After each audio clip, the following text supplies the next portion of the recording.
many of you have queries within this evening, but before we stand within the energy of the query, we must express both our greetings to Kalina, but also our own introductions. Greetings, Kalina.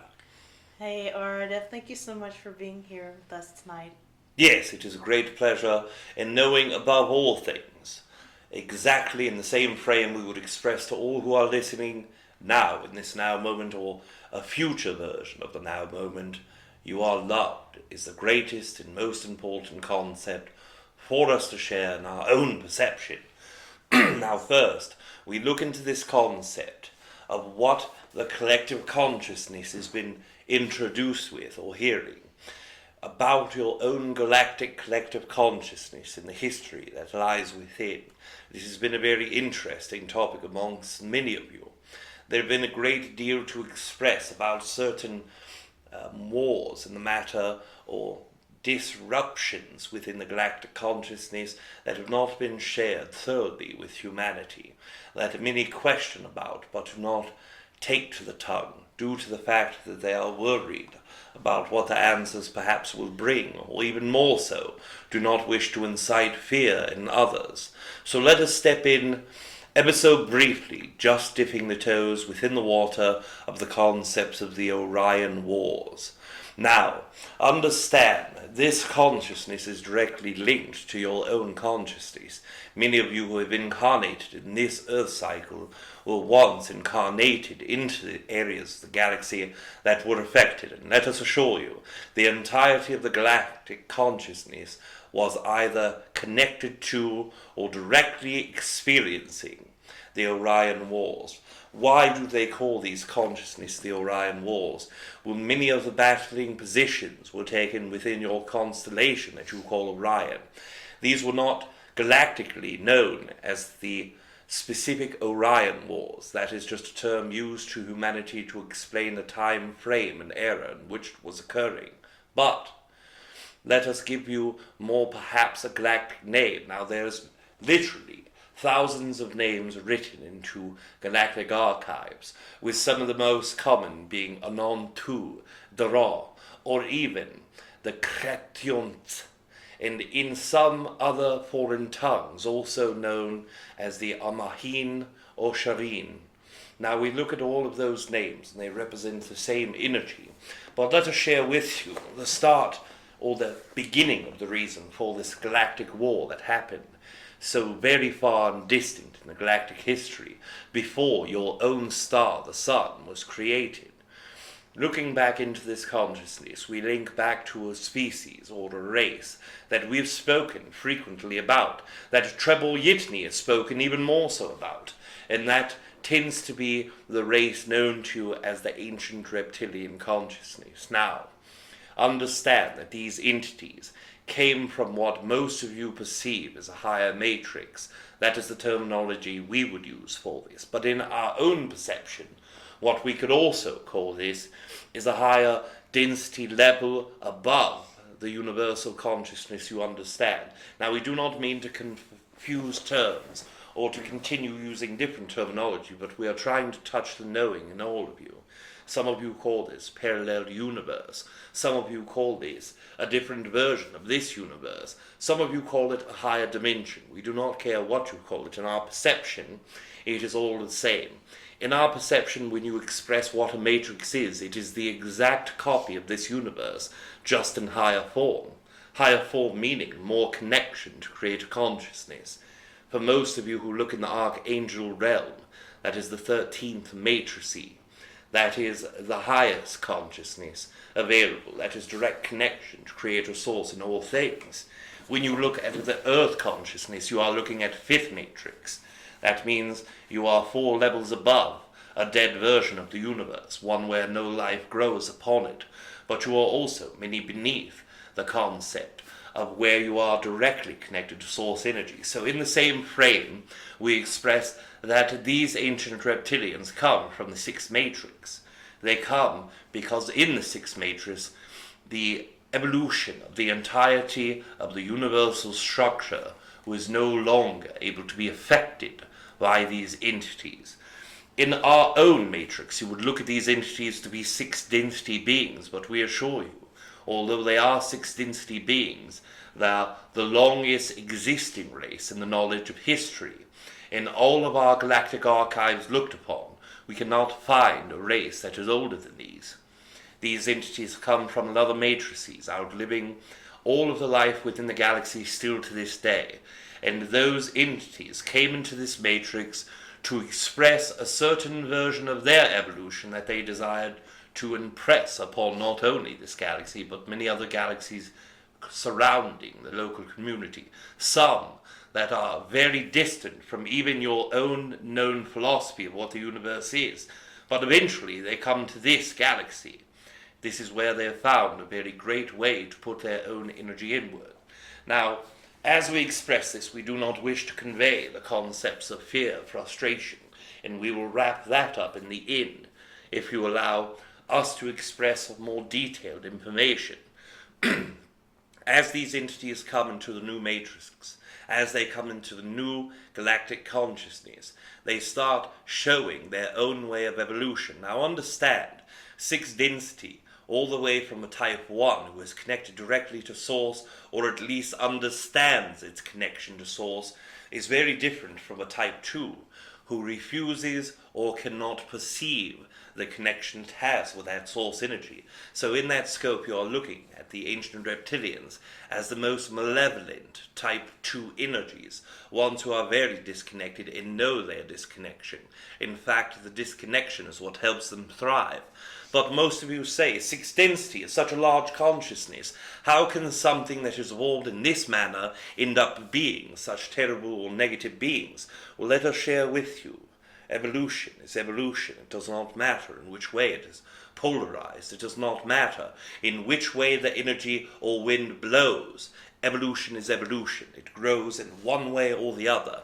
The oversoul, the non-physical beings that exist from seventh density upward do not see bad or good. It is only a perception for us who are physical in nature. They do not see the concept of connected or disconnected. The seventh density oversoul and planetary consciousness, along with galactic consciousness, only see experience as validity. They only see experience to be had or experience to be needed. So that is how sixth density entities can end up being a type 2 malevolent. So in their own breath of air, in their own desire to evolve, they also understand greatly the secrets of the universe. They use that for their own needs. In the understanding and knowing of this, they also know that if allowed continued in an evolution in the consistent manner of all things in the sixth matrix, that they would not be able to stay living too long, that their cycle had ended long ago, but they continue to find ways to funnel energy of one sort or another back into their looping incarnation cycle to continue not only their physical existence but also the incarnation cycle of the entirety of their race. So what is it that they use to do this? It is a very different scope of energies. Before, in six matrices, they would use the entire nature of a star. They would use all of the fuel within that to put into their technology to allow them to stay separate from source. They used fear afterwards, and that is why they no longer could exist in the sixth matrix. No entities were fearing them at all. This gave them very little promise of existing longer, so they used their technology and infinite wisdom to come through the matrix, the entire race. Now, what a feat this was is unexplainable for the majority of human consciousnesses to understand. This, in any system, had never done before. There are consciousnesses, or non-physical beings, that could traverse through matrices, even one or two entities at a time, but never the entirety of a race. It is difficult. It is energetically difficult. It is physically next to impossible. But being so crafty as they were and full of wisdom that they had achieved from living a cycle that was much longer than any before, they traversed into this matrix. Now, using that same fear technique where they would scare others, and by scaring or helping them become disconnected, that energy in itself could be used as a usable and tangible force of energy to help incarnate their own reincarnation cycle. So they continued, and they have continued, and leading up into the Orion Wars, coming into this galaxy, they already saw implements of separation, and they used it well. We will continue expressing more of your own galactic history consciousness as we speak further and later, but we decided to understand the need for all of you and the desire for all of you to understand a bit more about where the entirety of that conflict and war started from, where the birthing place of it existed. And we will share with you, finally, the concept of why we do not wish for this to cause fear or panic. Although these entities have used fear as a cycle, they have always ran out of places to go. That is why they no longer exist on the other side of this universe. That is why they no longer exist in galaxies that, in our perception, are somewhat close in the cluster variety. In that way, they come here, and they come here because of all of the consciousnesses who are still playing along with this idea. Humanity is a great symbol of consciousness, expressed and exploded out and through the galaxy, showing your immersion of defeating your own inner fear. You have seen your history of your known history on your planet. Long ago, many of you were much fearful, much more fearful than what you are now. Many of you were much more subdued than what you are now. You are waking up, and what this means is that either ancient reptilian, human, or any other consciousness can no longer feed upon you, unless your own will to give in either fear, anger, hatred, or frustration.